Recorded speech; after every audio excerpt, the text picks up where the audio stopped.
Hello mga lods at welcome back sa ating ating channel. Ito meron ako i-share sa inyong idea. So meron tayong ditong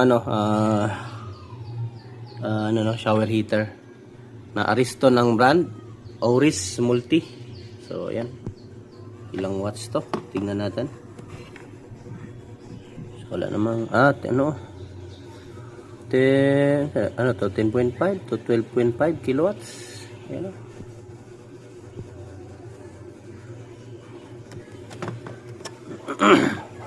Ito yung out, ito yung in kasi may kulay red oh. In, out. So dito papasok ang tubig, dito lalabas ang mainit na tubig.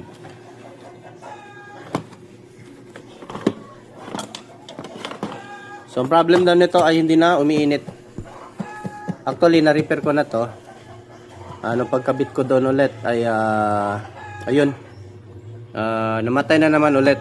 So alam ko na yung problema nito. Alam mo alam niyo ba yung loads yung parang flux, no? Sa tubig, yung parang kasi deep well yung deep well yung tubig nila sa bahay. So yung mga nila doon parang nag-aasin-asin, no? Merong mga asin na tawag doon, meron yan eh.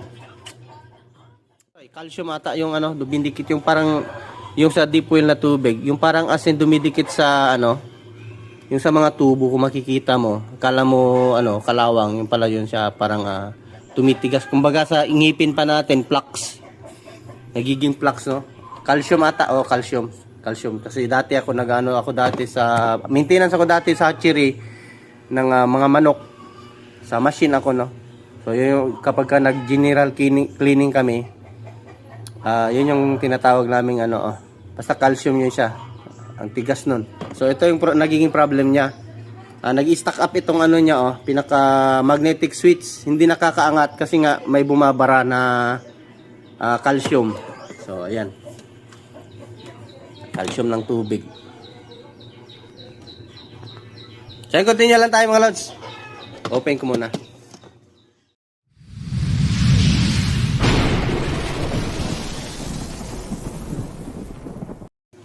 Dito lang tayo sa labas mga lods kasi kailangan kasi natin baklasin to. Dito pwede sa mesa doon eh. So ayan.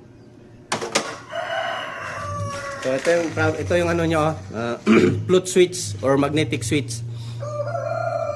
Merong dito. Dito bumabara yung yung calcium. Tanggalin natin. Turo ko sa inyo baka may mga ganito kayo.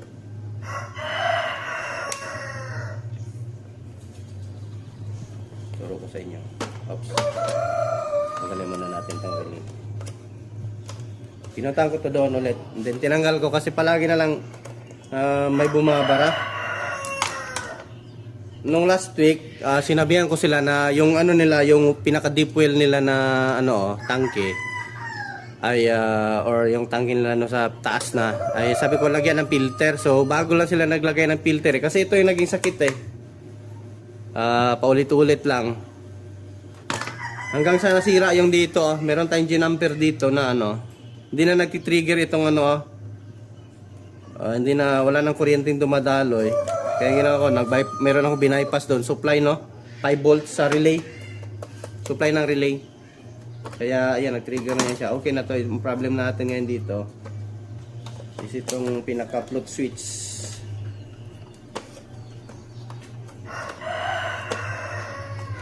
Yung mga iba kong repair na ganito, hindi ko na sinishare mga lods. Ito first time i-share ko sa inyo kasi alam ko magkaka-idea kayo nito.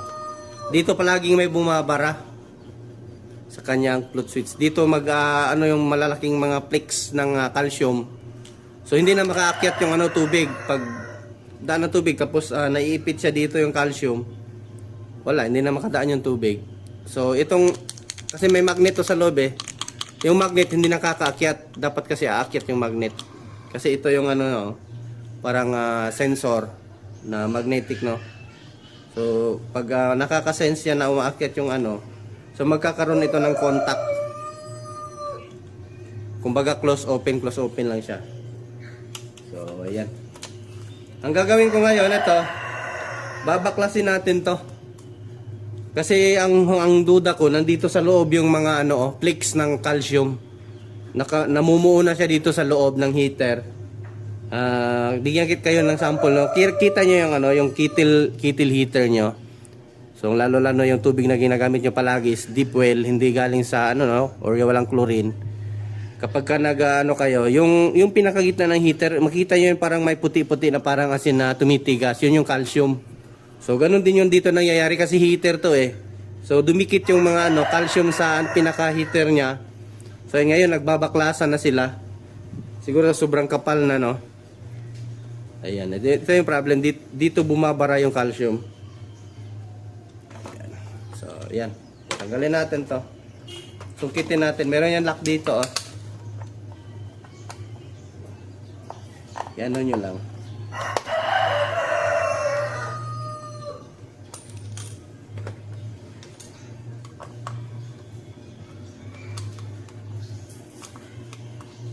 Kasi yung si client natin dito, yun yung nagpa-install sa atin ng solar. Sinabihan daw siya doon sa kung saan siya bumibili ng mga heater, na disposable daw itong mga heater, hindi daw nare-repair. Sabi ko, depende naman siguro. Kasi ito, mga branded naman to, Ariston, branded to. So 10.5 ano pala to? Ayan yung pinaka-heater oh. 10.5, 10,500 watts. Ang laki. Grabe, lakas nito sa kuryente.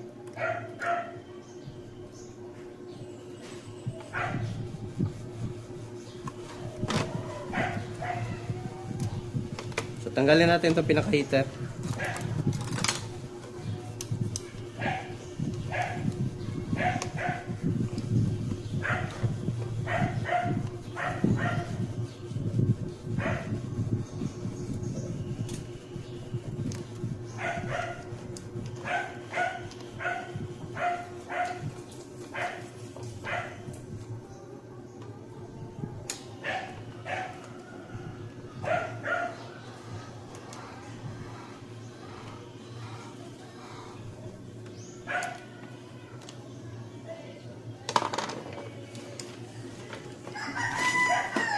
So may ano pala to, pag ang kagandahan ni Ariston pala, hindi siya nasusunog, nagre-reset siya, ayan oh. Yung AC na galing dito sa in, dumaan siya ng relay, and then meron pa siyang ano thermostat switch ano. So kapag kapag ka nagre-release siya, kumaga sumusulpot ito. So ididiinan niya lang. So kasi hindi yan mag-on talaga, kaya hindi niya to i-reset. Kumbaga may reset button siya. Problem lang natin dito ay walang power.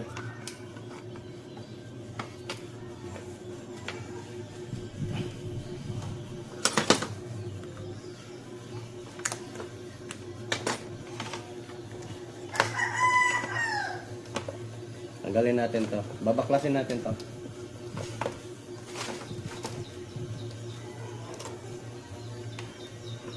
Tandaan nyo lang talaga yung mga wire.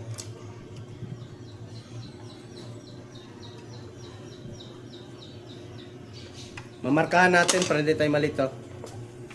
Kasi same color lang eh. Mamarkahan ko muna mga lods.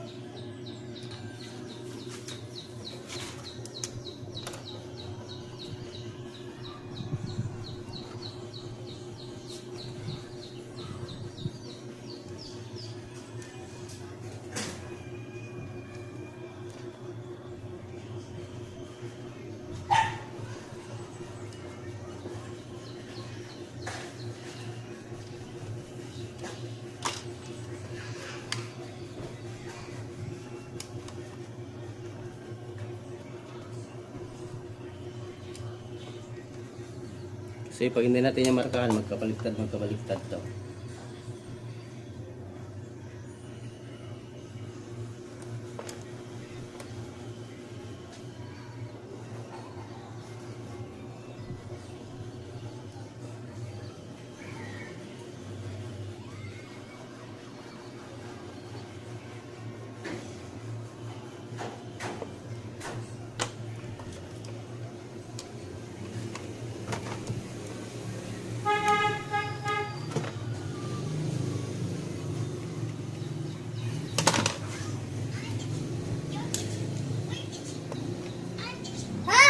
Doon ka lang, wala man tao dyan. Taka ka lang man. Doon ka lang sa loob,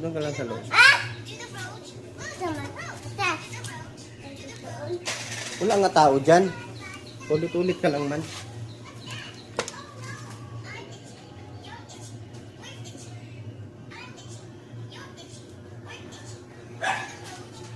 Number 4.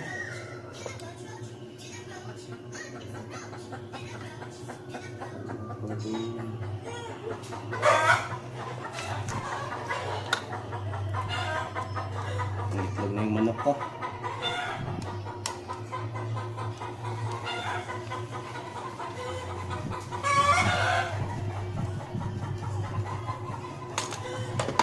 Ito ay 5.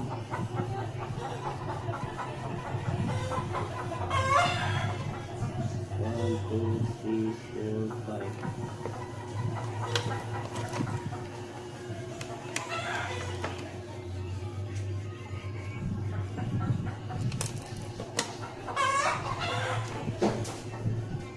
Number 6.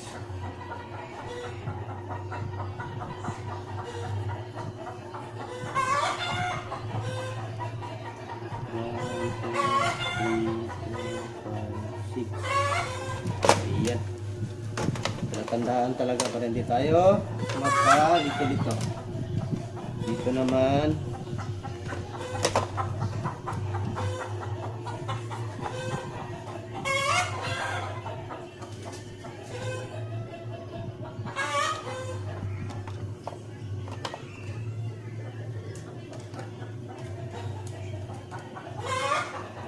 Try natin lang mga lods kung kaya natin i-open ito.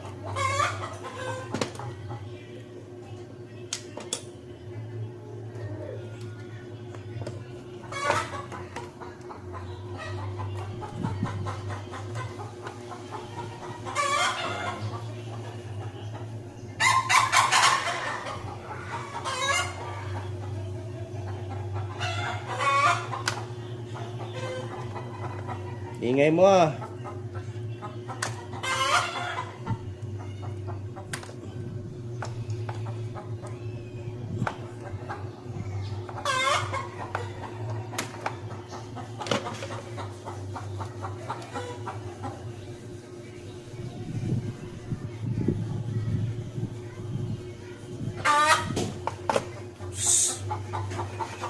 Ingay ng manok ko na to.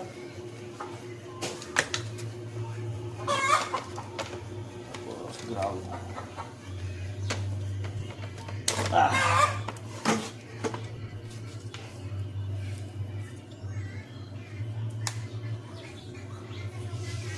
So yun may mga puti-puti pa. Andun sa loob ang dami mga lods Yun Ayun sa loob So kaya malinisan ito. Hawakan mo lang. Try natin i-open kung kaya natin. Dito, dire. Aray, wait. Hindi ko may use camera. Okay. Ayun. So, ayan. Tanggalin natin. Wait lang. May tubig pa laman Ayun ang dami mga lods. Yun, di ba? Ito yung bumabara grabe yung calcium. So, ayan. Tingnan nyo, baka nagganito din nangyari sa heater nyo. Ayun, ang dami I-flash na natin. Kaya palagi paulit-ulit ako pabalik-balik doon mga lods. Siguro mga 3 beses na akong pabalik-balik doon. Naglinis lang dito sa kanyang sa kanyang float switch. Palaging napupuno ito pati doon sa magnetic kaya hindi nakakagalaw yung magnet. Kaya yan pala. Grabe. Dami. Yan So ito So baka may ganyan. Ito yung sa calcium talaga Mati nyo, parang flux. Kasi yung yung tubig nila is deep well. Tapos yung tubig ulan kasi tapos pag nahaluan yan siya ng carbon dioxide ay magiging acidic yung tubig kaya ito yung nangyayari. So nagiging calcium.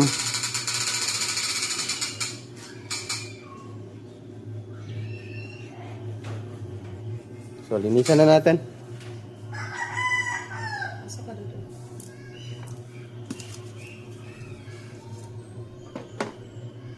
Grabe Kada langgan lagyan mo daw tubig. Dami sa loob. Alis kayo.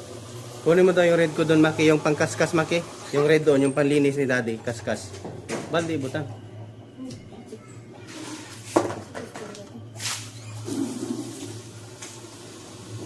Stuck ako. Ang dami. Ilang beses kaya ako paulit-ulit kung hindi ko ito nilinisan. Hanggang sa magsawa na lang yung may-ari. Hindi. Brush. Steel brush. Hanggang sa magsawa na lang yung may-ari sa atin. Grabe yung flux. Calcium.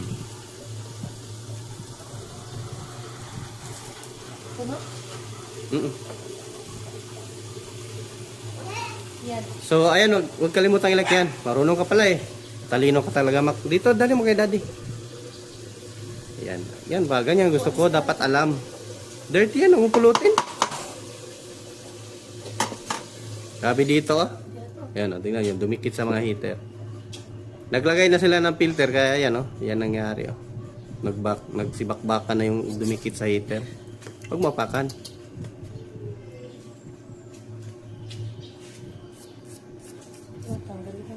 Tanggalan mo.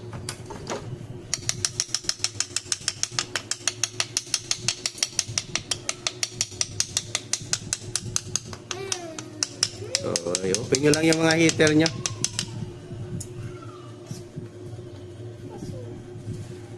Meron pa doon isa si client, ipapa-repair niya din. Kaso nga lang, yung naglagay ng tubo ng tubig, ano, ay hindi nilagyan ng ano, ng kumbaga saan patayan ng tubig. Pag bukas natin doon, pag ipipilit natin, mababasa tayo.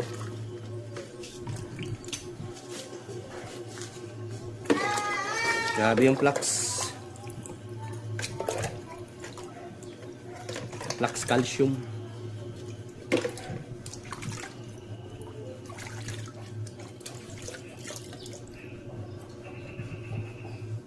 Copper pala ito.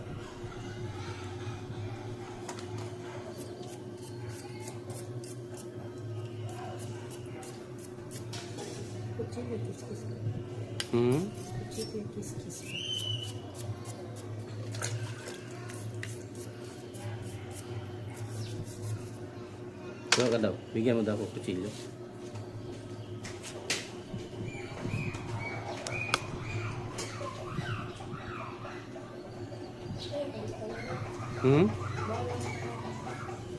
Tira na.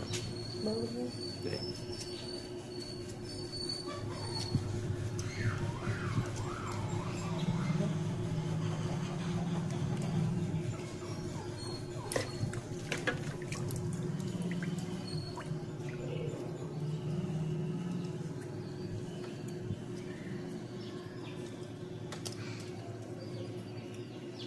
Grabe, tigas mga lads.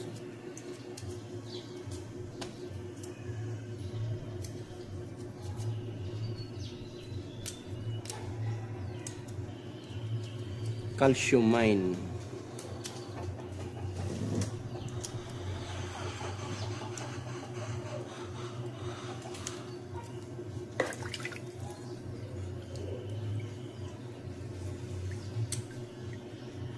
Dinibidyo lang din natin ito mga lods kapag nailagay na natin doon sa kanya na client, no, sa bahay nila. Pakita ko lang din sa inyo nagagana na ito. Grabe, oh. Tigas. Itong sa gitna talaga, oh. Ito siguro palagi nila ginagamit, no? Kasi ito ata yung 1, tapos 2, ito yung 3. Kasi 4 na coil, ito 5, and then ito 6. Kasi may 1, 2, 3 to eh. Ito palagi ata ang to ginagamit nila kasi ito lang yung ano, maraming flux.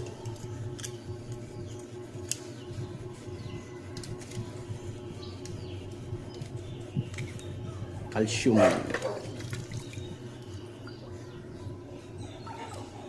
Tigas.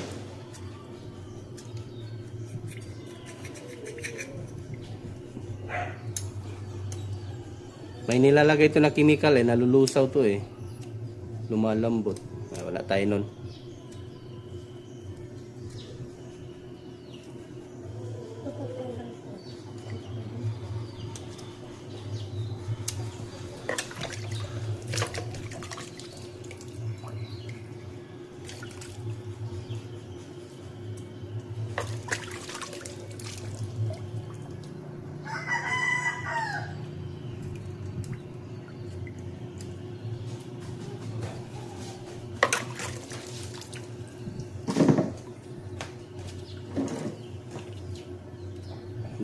Sa ilalim po. Hmm. Sa ilalim po. Oh, ang dami sa ilalim. Oh.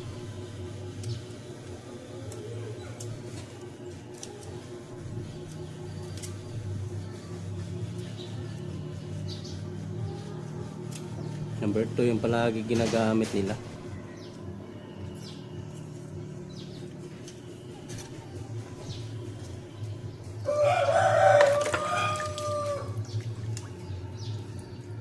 Siguro pag iinit itong heater, nagsitalsikan sila, no? Nagsilaglagan.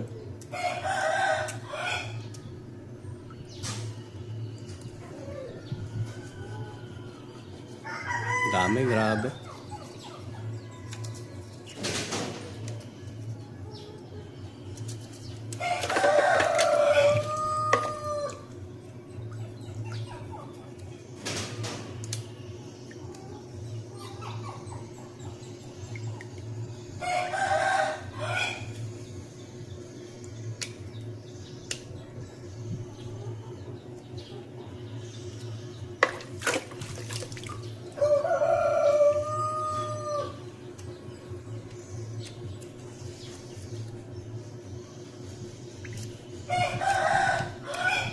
Kapal na kumapal yung ano eh. Coil. Imbis na ang ano lang sana, nagsidikitan lahat eh.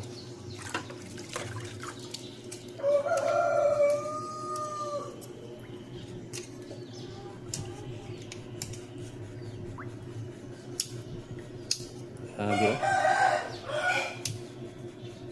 Tigas.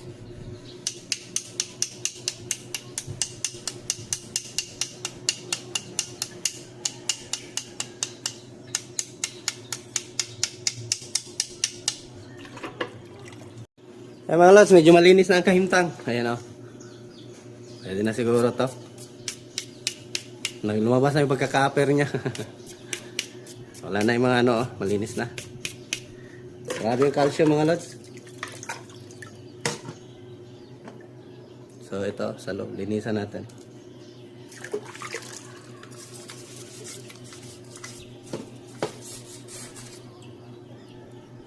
Puti.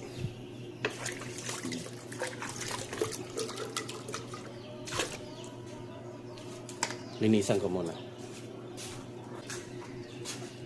Ayan, linis na. So, balik na natin. Sana yung rubber nito. Ito pa.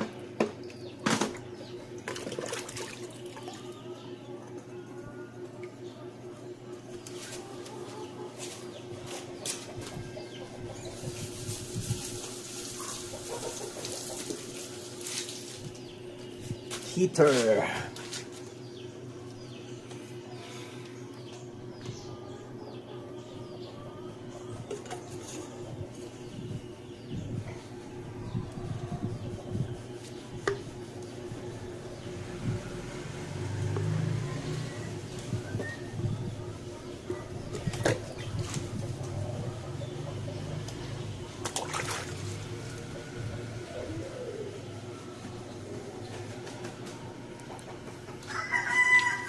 Balik natin.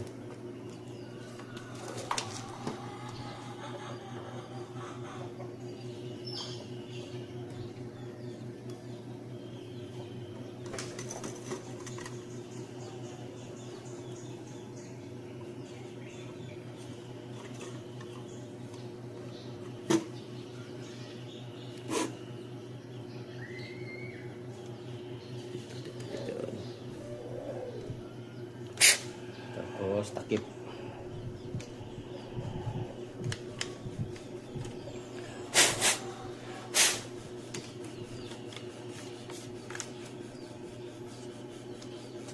Sige, hawakan mo gang. Higpitan natin.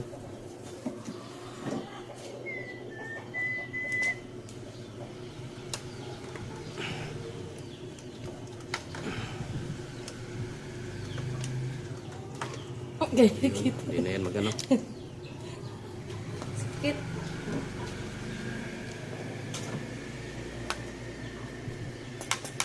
Pasok ang tubig. Pasok ang tubig.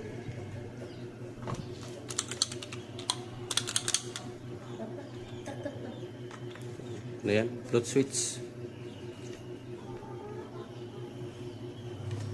Ayan. So, bukas na natin to. Ibilad muna natin to sa araw. Patutuyuan muna natin yung mga ano, mga tubig-tubig dito. So, continue na lang tayo pag ano man. Doon na lang tayo mag-continue kapag na-testing na natin to kung working na siya or hindi, no?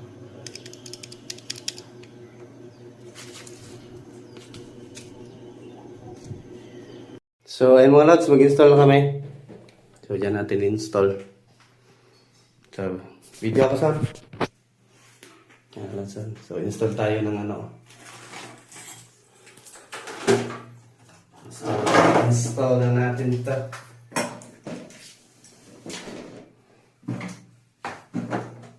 Oops.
Screw.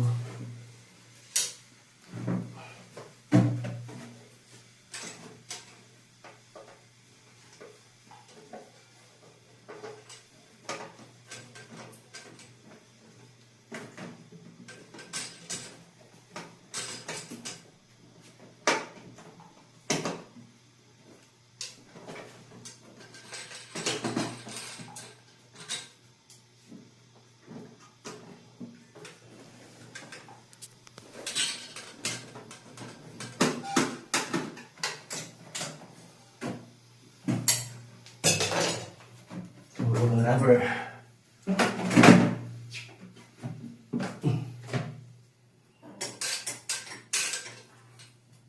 Uy, hinarak ko. Kaya tadi. Di papakawalan.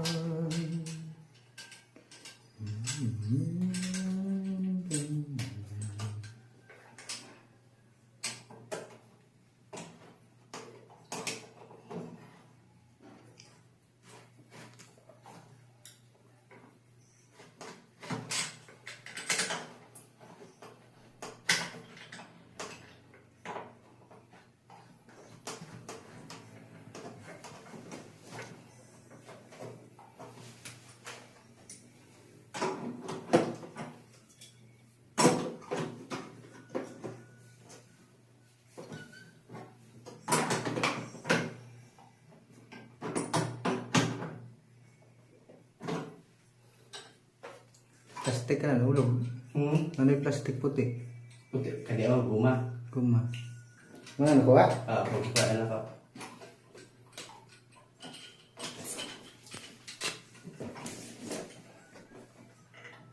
Pasok ko.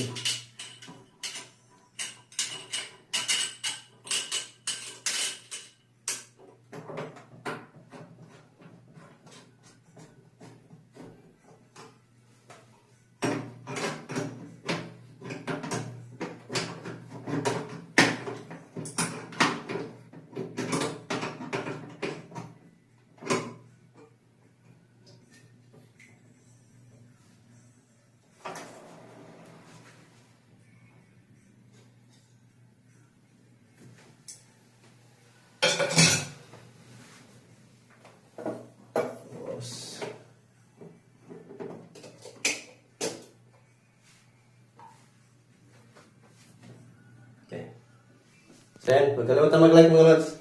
Sa testing natin, testing sound. Mag-on. Ayun na, nag-on.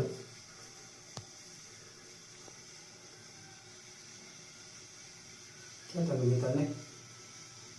Dapat, kini. Na, ando na, nag-on na siya mga lods. Meron na power.